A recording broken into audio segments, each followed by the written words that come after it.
So, my darling, tell me about this show of yours that you're on. It sounds incredible. I cannot wait to see it. Thank you. Thank you. The show is called Everything's Gonna Be Okay, and it is about a pretty dysfunctional family. And the father dies of cancer, and the Australian brother, half brother, has to suddenly take care of his two half siblings, one of which has autism. And then I that is the show. I haven't described the first season in so long. That is definitely the show I'm on. Yes. So I had to like replay it in my head. Yeah. And then I play Genevieve. She is definitely the glue of the family and is very used to having to be the person to take care of everybody around her. So she definitely likes. She's the parent of everyone. Yeah. Nice. Very good. And did you have to learn about autism in order to prepare for the show? A little bit. I definitely. I grew up. Are very close family friends. They both had sons who were autistic, and I have learning disabilities, so I was always in kind of the learning group with people who had autism. So I definitely grew up around it, but I didn't know in depth how.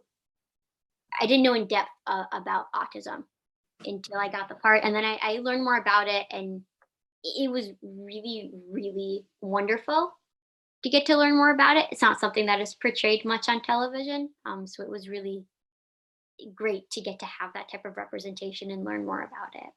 That's incredible. And you're right. There's not a lot about it on television. And I think it's important that we learn about it. And I think your show is amazing for bringing this to light. Thank you. Now, what kind of autism does the character have? I know it's not your character, but is it like someone that's unable to speak, or do we have to be surprised and find out? Um, no, she is not nonverbal. Um, I don't know specifically how to describe it, and I don't want to say something that's incorrect. Okay, no problem. So I think I may leave that up to the audience to find out, so I don't give any misinformation. Yeah, no problem. And thank you for that. I appreciate that. So tell me, you said your character is about the glue that keeps the family together. What was the biggest challenge about playing that role? Um, I mean, I grew up. I'm a middle kid, so I grew up with an older sister and a younger sister. So I definitely was very used to that type of situation where you're wanting to be a kid, make childish mistakes, but you also have to be the adult in the room and be the one to say no and be the one to say, "Oh, we shouldn't do that. We should make that decision." And that is very much who Genevieve is, because even though they now have an adult Nicholas who is supposed to be their guardian, he is not at all prepared or ready to take care of two teenage girls. So Genevieve really does have to be the person to be like, "You're doing it wrong. Maybe try this thing or that." So she does end up taking care of him as well. Nice. And yeah, and your middle sister, that must be fun. You get to be the have a big sister who teaches you things and pick her clothes, and then you have a little sister that you get to teach. So that must be a fun thing for you. Yeah, no, I like my sisters. They're cool. They're That's good. great people. Yeah, I have a younger sister and a younger brother, so I'm on the older end of it, but it's always fun having siblings. Wonderful. Yes, yes. Now, are your siblings actors too, or no? Yeah, both of them are actors. My older sister is she's in music composition, and then my younger sister is a dancer. Oh, cool. Are you gonna ever work together with them, or? Did on my first project I ever did. My parents wrote a movie, a feature film, and they put my sisters and I in it because it was cheaper than babysitting. I So like that. so we all got our start. That is the cutest way I've ever heard anyone get a start in the acting business. I love it. That is so adorable. Thank you. And so far, what was your favorite part about doing the show? I mean, apart from meeting the cast, I love them so much. They are so fun to perform with. Other than that, I think it's very much definitely learning more about the autism community and just getting to hear from people who are watching the show is really fun. It's so cool to get to hear people what they liked about the show, what they didn't like about the show, what they found was funniest, what they found wasn't. People relating to the dad who died or relating to having a sibling on the autism spectrum. So it's been really fun to hear people's feedback on the show. It's incredible. Where do you want to see your character go in the future as the show goes on? I'd love to see her continue to write. I really loved that she had found her voice through poetry and through writing. So I'd love to see her continue finding her way. She makes mistakes because she's still just a kid, but I'd like to see her kind of really find her voice. I like that. And I like the writing thing. It kind of reminds me, there was this old show on back in the day called Mr. Belvedere, and he used to always write everything and tell his life story through his diary. So it kind of gave me a throwback to that. I love that. It's like Doogie Howser.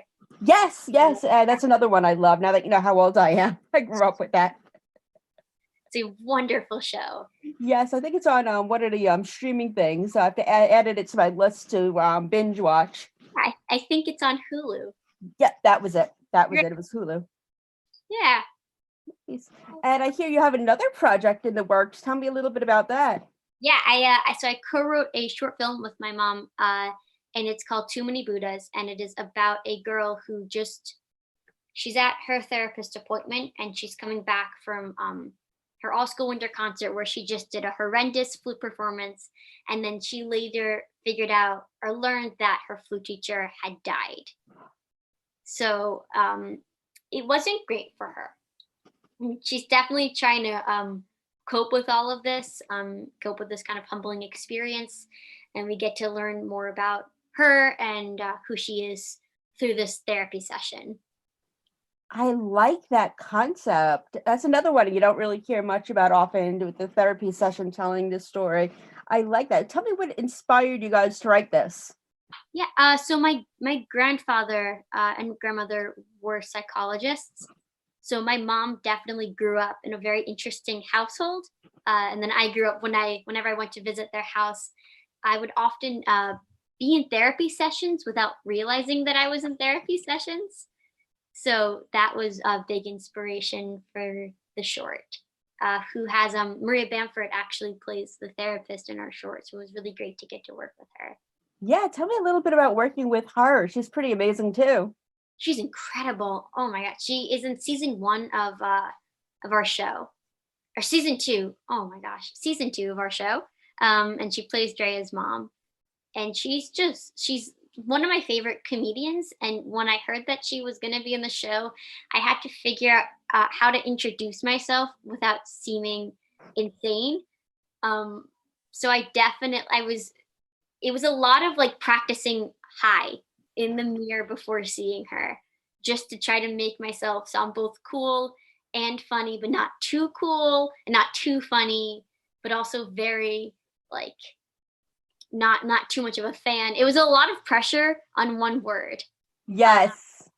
I think I did well. She did the short film, so I'm sure you I did guess fine. my high was a lot better than I was anticipating it to be. Yeah, I'm sure she loved you. So, I mean, you're a great person. So, I'm sure what's not to like? You're great. Thank you. You're great. Thank you. So, one thing I like to ask people I interview is tell me a fun fact about yourself that might surprise your fans. Oh my gosh, I just wrote some down. Oh, I have a tiny kitchen. And it's so exciting. I have a tiny little stove right now that I cooked tiny little Rice Krispie treats on, and I'm gonna get a little oven. And right now, it's just because I'm a very small person, so everything around me is way bigger than it is for other people. And I really love the idea of having a tiny little kitchen so that I could feel like a giant. That's so adorable. I like it. I'm tiny too. I'm only 4'10" or 4'11", depending on what the doctor says, whatever changes. Yeah, I usually yeah, me too. I love it when if I go on my tippy toes, I can maybe be 5 feet, Yes. but that's very much pushing it. Yeah, same, same. Sometimes I'll wear sneakers that are a little bit higher, and I'll be like, they're like 5 feet. I'm like, yes, Oh, I'm glad that you understand. You should get yes, a kitchen. yes. I'm going to my next place I get. I'm looking for a new place, so I'm definitely gonna get a tiny kitchen just Yeah. so I can Oh, feel big. It's like a miniature kitchen though. It's like 2 inches. Like it's like really tiny. Oh wow, yeah, Not, we're definitely getting this. This is definitely gonna happen. great. I'm happy. I'm bringing somebody else into this. Tiny kitchen. Then we could start our own podcast about our tiny kitchens. Yeah, great. I love it. I love it. So do you cook or? Um, yeah, I do cook on normal size kitchenware. I do like to bake. I'm a very big fan of the Great British Bake Off, and I would absolutely love to figure out how to be on it. I think you have to be British though. I think that actually is the most important thing, which I'm sadly not. But Me neither, but maybe yeah, you could do the American version of it. They have a bunch of them on the Food Network. they do. Everyone is so kind though on the British version. They all help each other out, and they have the sweetest little British accent. Um, but I guess the American one is good too. Yeah, I could see you doing one of those cooking shows. It'll be so cute. You should go for it. Thank you. That's my next. mm, I have to master the tiny kitchen. Yes, if you could have tiny kitchen wars.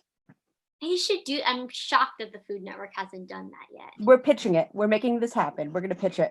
And then we've got our podcast. Yes, we're making this happen. So what else do you watch on TV? I love like Schitt's Creek. Massive Schitt's Creek fan. Killing Eve is great. I love any show with a strong multi-dimensional female character. Which there's definitely more now. But I also like I love I love the Twilight Zone. It's like one of my absolute favorite shows, or Alfred Hitchcock Presents, or any shows like that that definitely keep you on the edge of your seat until the very last moment. And then you're like, oh my, how did I not see that coming? Yeah, exactly. It's just like plot twist, and you're like, what? What happened? I love those. I watch a lot of TV. Probably more than my parents would like me to watch. Any genre of TV, any type, I absolutely love it. Nice. We are out of time. I want to thank you for your time. And where can we find you on social media? Maeve Press for Instagram and Twitter, and then I do have a TikTok. Although right now it's just musical theater stuff, and that's just Maeve Far Away, like from Annie. I like that. That's so cute. I'm definitely going to add you on everything. Thank you. Yeah, thank you for your time today. I appreciate you, and I will talk to you soon. Awesome. Have a great rest of your day. You too. Bye. Thanks, Sammy. Thank you. Bye. Take care. You too. Bye. Bye.